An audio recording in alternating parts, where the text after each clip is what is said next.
essa aula exclusiva para os meus alunos, para quem deseja dominar, né, o diagnóstico, renovar inscrição no programa, ganhar no mínimo R$ 7.000 no consultório, né?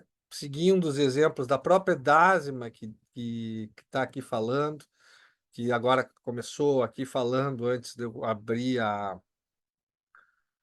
começar a gravar, que ela já tá, foi estimulada pelo programa e vai começar a dar entrevistas novamente. Amanhã vai estar na rádio, voltando a dar entrevistas. A própria Dásima, que aumentou o valor da sua sessão para atender mais pacientes, para conseguir ter mais tempo para voltar a dançar, para fazer exercício físico. A Eliana também, que dentro do programa, agora ela está de volta, ela pegou segurança e confiança para começar a atender os pacientes, porque a gente precisa disso, né? A gente quer transformar as vidas, a gente quer é, ter a nossa vida transformada, transformando a vida de outras pessoas. E, e quando eu voltei do Brasil, eu também tive que recomeçar. Eu não tinha lugar para atender, eu não tinha pacientes para atender, não tinha nada. A única forma de ter pacientes que eu imaginava naquela época, né? Eu fiquei 8 anos morando na Itália, então eu tive que recomeçar praticamente do zero.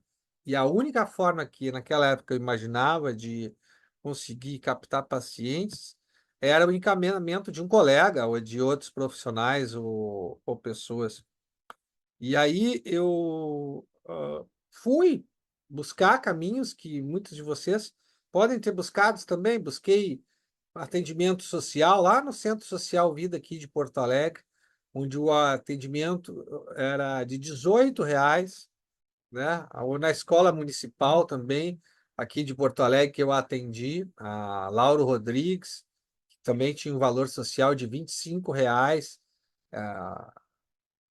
cada atendimento que eu fazia na escola, quando eu atendia adolescentes naquela época. Então, para ganhar no mínimo R$ 7.000, eu precisava fazer no mínimo 14 atendimentos por dia, de segunda a sexta-feira. Imagina a quantidade de pacientes. 14 vezes 5 dá 50, 70 pacientes por semana, para eu poder ganhar no mínimo pelo menos R$ 7.000 no mês. E eu queria fazer a minha parte social, né, na profissão, mas eu também queria viver da minha profissão. Então, num primeiro momento, sobreviver já estava bom, né?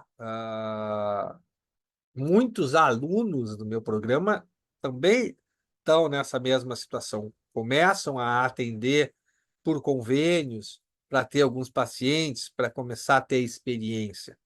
Só que isso depois fica meio difícil de sair dessa situação, largar o atendimento social para começar a cobrar um valor justo pelo seu trabalho, com os pacientes, que você acaba captando pacientes com valores similares ao que você está atendendo.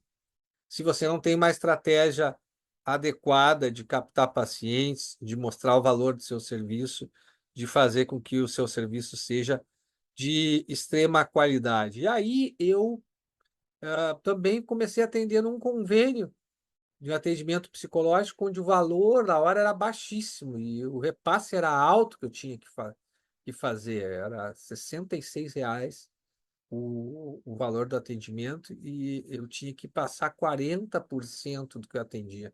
Então ficava para mim R$ 39 e era o melhor convênio que tinha naquela época. E aí, com esse convênio, para eu ganhar pelo menos R$ 7.000 por, por mês, eu precisava atender 9 pacientes ao dia, de segunda a sexta-feira.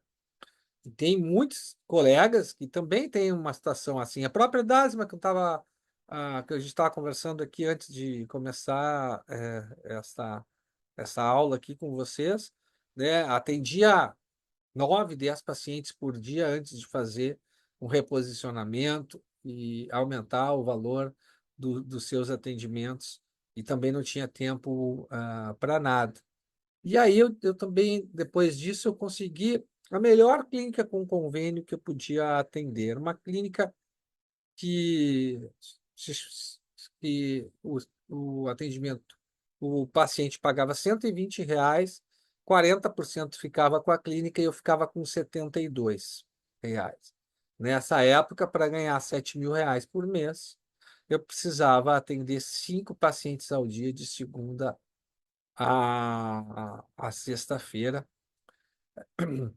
mas era mas nem sempre tinha esse número de pacientes, tinha outros colegas atendendo, dependia de encaminhamento, é assim. Não é porque a gente precisa atender esse número de pacientes que necessariamente esse número de pacientes tem para a gente atender, né?